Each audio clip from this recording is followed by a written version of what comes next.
Hello and welcome back everyone to the start, the two-parter of course, Emily going out and Ozzy in the last episode of Survivor 50. The twist, I mean, I don't want to be broken. I hate the new era twist. I hate the split tribal stuff like this. But besides that, accepting that is what it is, this episode was pretty fun, I will say.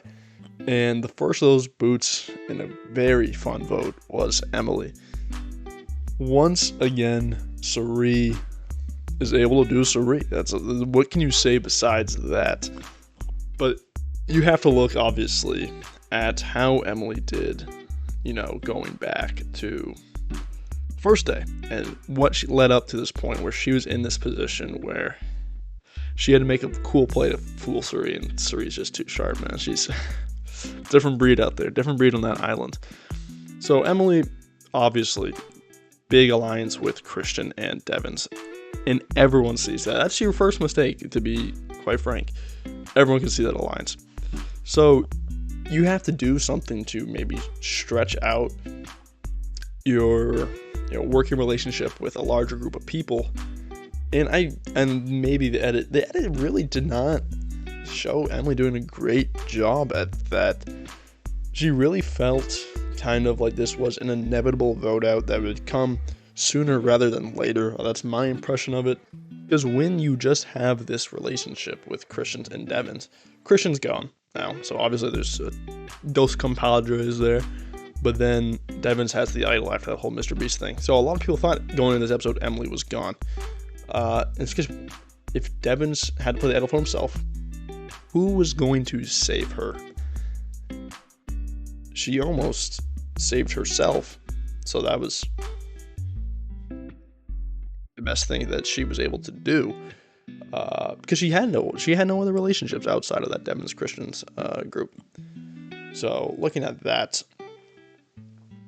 why the last episode I think is glaring of how bad she was with the Honor and Integrity Alliance. And yes, I know they are a whole lot. They are some of them are interesting to play with, I'll put it at that.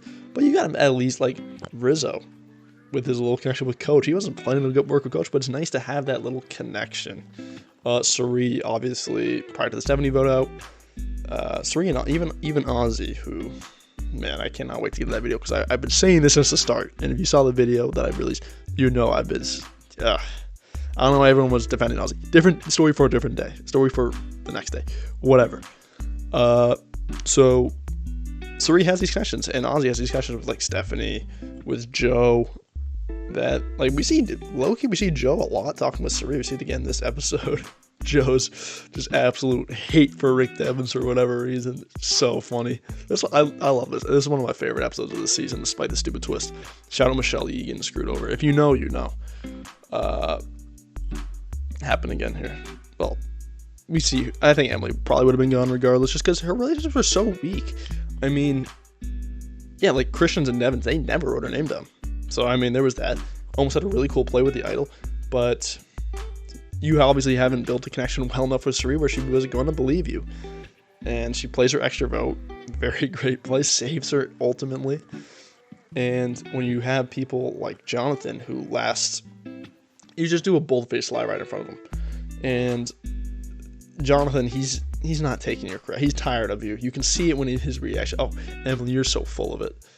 Like, Emily, you set yourself up that you could have. It was over before this tribal even started. You had to pull off this cool play, and even if you did pull it off, Cirie doesn't play the extra vote. Cirie ultimately goes home. Emily, you were going home soon enough, I think. So not playing with these different groups really, I think, is what absolutely killed her. So big part, I think, maybe, is looking at Ozzy, because Ozzy could have been her into the Cirie little group. Cirie could maybe look out for or go after someone else. Tiffany done a great job integrating herself with Cirie. Has kept her off the chopping block. I mean, she's won immunities too. Let's not forget about that. But she has good, like even with Joe. So there's stuff like that. With Emily, I mean, in the Ozzy Christian vote, you let Christian pull off the 3-2-1 vote. And that kind of burns your relationship with Ozzy in the end. Yes, he's still friendly with you, but it's not the same type of connection you guys had. And he would have looked out for you. Ozzy looks out for his people. We see that with Cirie. I mean, I can say that for the Ozzy video. Someone like Ozzy looks out for the people he's aligned with. He takes these bonds really seriously. You can see time and time again.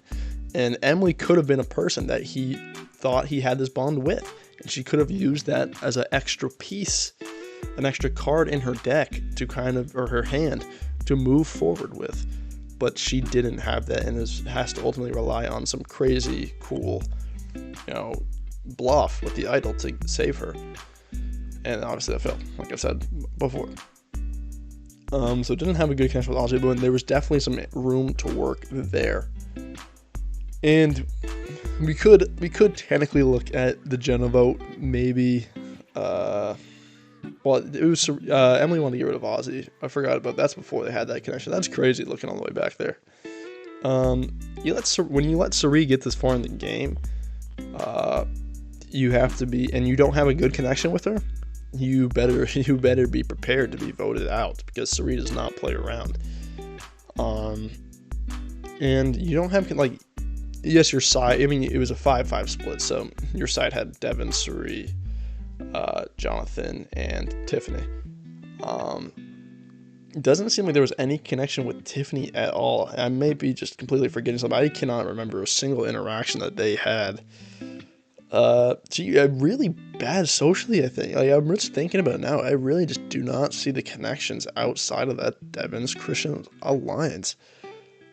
And I think that is a common factor we see in these boots, is this new era, these new twists that add so many weird factors that isolate you. It's the people that succeed have these alliances outside of their primary alliance, these secondary, tertiary bonds that keep them in the game. And I think looking at Cirie, who a lot of people think is playing just an absolute gangster dominant game, just doing whatever the freak that she wants,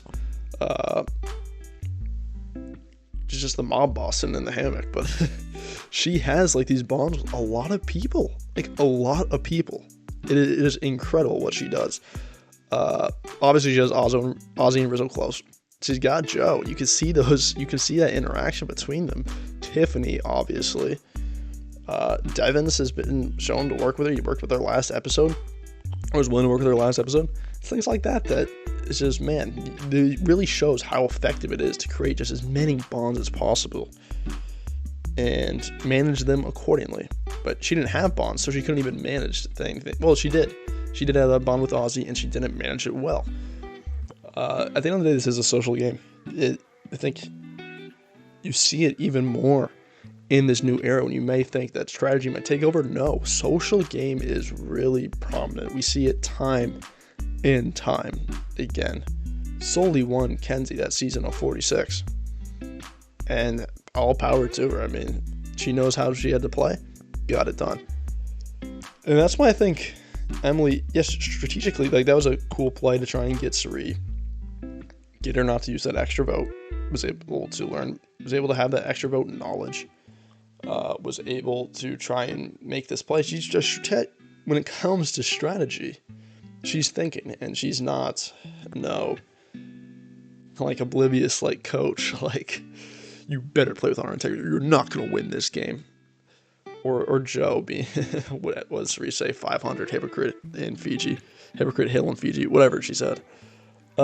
She's thinking strategically. She's not taken completely by surprise by anything ever. She knows what's going on. She has a good pulse, I think, of the game, but that can only take you so far. And I think we see that. No, I was gonna say that's a point earlier. Forget about it. I think it really just comes down to the relationship, and because strategically she didn't have much agency at all as well. She didn't, before this vote, I don't think she tried to make actually we see little bits of it, but no one, I think she throws these ideas out there. In episode 1, she's like, maybe we get Ozzy out, or something spicy like that. but they ultimately didn't go anywhere. She didn't, I don't think, lead any moves in this game, which is a fine way to play, of course.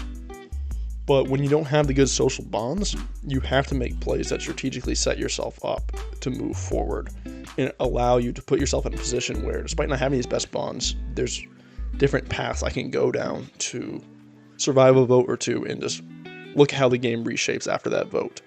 But I was going to do this one here. Well, let me know what you thought of Emily flipping on Survivor 50. I think just social game, out of all these votes, was one of the weakest. And it applies to a lot of people, but I think it really applies to Emily. So I hope you have a nice morning, afternoon, good night. Let me know what you thought of the episode. And I will see you when we talk about Oscar the Unwise. Peace.